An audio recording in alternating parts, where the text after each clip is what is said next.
The equipment data table in the application uses the information from the customer table to assign the piece of equipment from what would be the equipment inventory information at this level.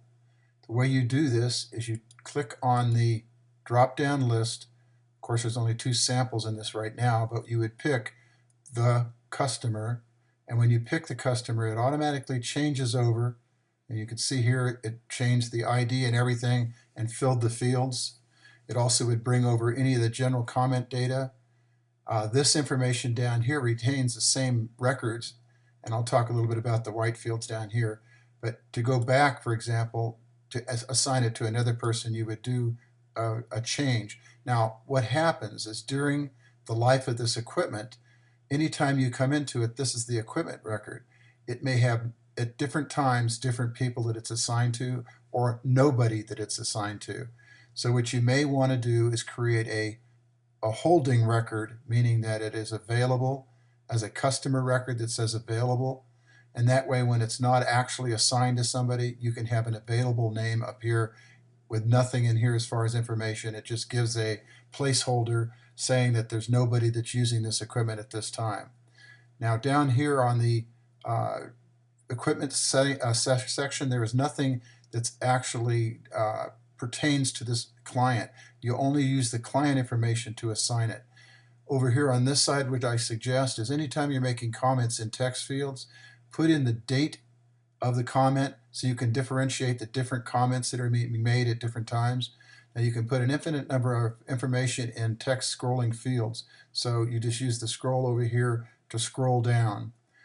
On this side over here, there's a different table. This is a table view of the information for this record.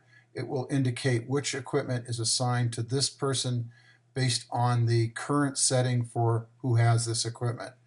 This is another of the same table, identical, except for it includes a picture of the equipment to which this client is assigned. This one is a compressed table, so you can get information of more information in on the table.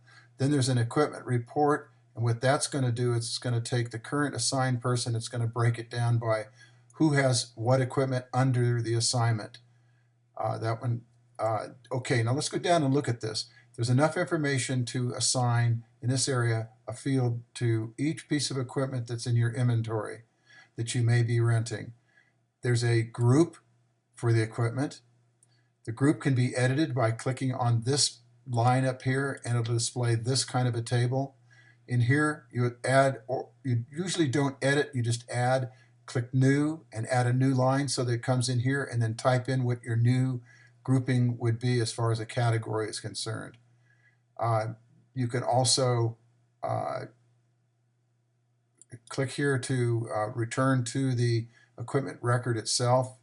In this record, what you want to do is add the information that describes this equipment. Now, some of these fields will change from time to time.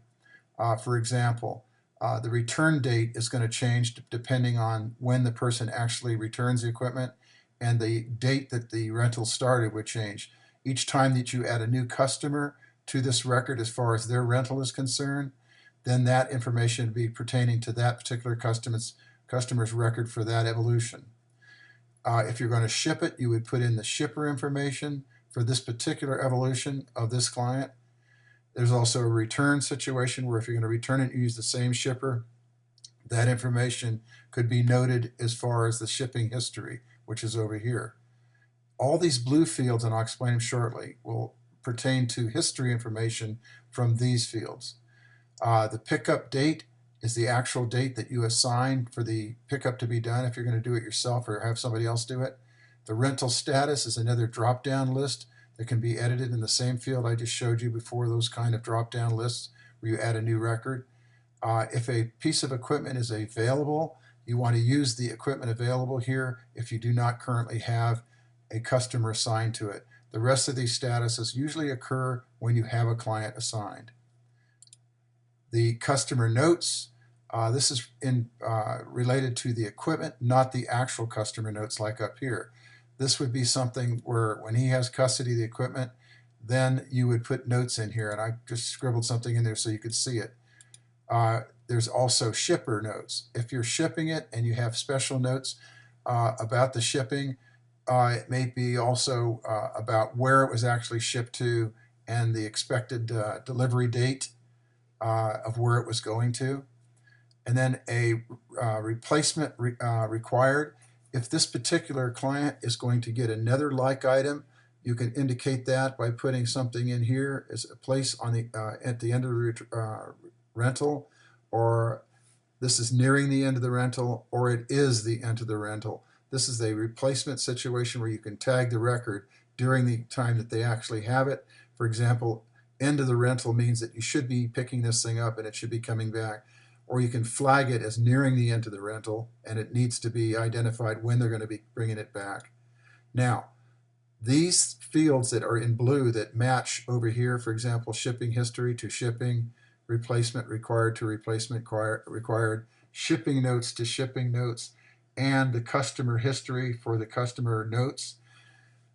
At the end of the rental, or during the rental if you would like, each time you add something to one of these matching white fields, what you would do is copy and paste that information into the history and put a date and the name of the person for that history who has the custody at that time.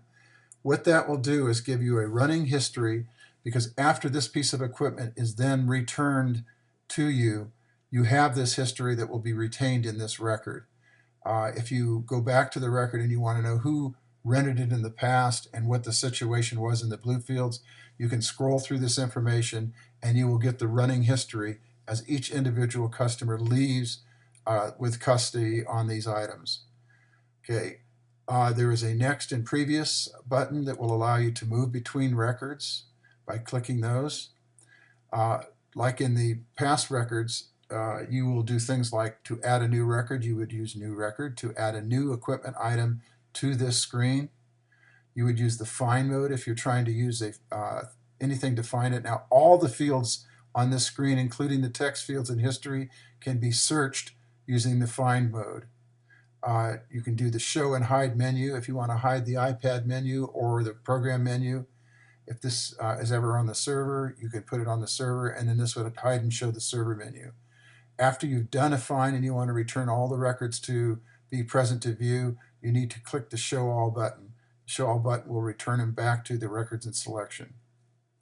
If you have any questions about how to use this screen that I haven't explained, whoop, almost missed something. Standard rental price. Let's move back to the other record.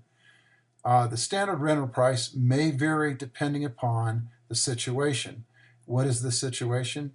Well, if you take a different rental period, for example, weekly, open term, monthly, day-to-day, and annual, if you're going to do one of these and it's different, then you're probably going to change the money number up here for the rental period. For example, if this is $3,800 a month, then if it's an annual, you're going to have to make this the 12-month price. This field over here is the rental period in days. What this will do is if you change the dates in this, for example, if I said 30 days instead of 180, notice that when I click off of it, that this date down here changes. What this is this will calculate the return date for you at the 30-day end of period for the rental. So you should expect to see the equipment come back in at that time. So this is a very easy calculation to keep track of when this date needs to be. If you have an open-ended, then you would not have any date number in here, but you would have the period and the monthly, or whatever it is. Open-ended mean basically open term, where the date is not determined as far as the number of days before this is returned. This would then probably, if you're charging by a month or a full term, you have no full term, so you're going to probably have to bill them monthly for whatever this is. So that would have a monthly in there or open term, but it would mean the same thing how you bill them.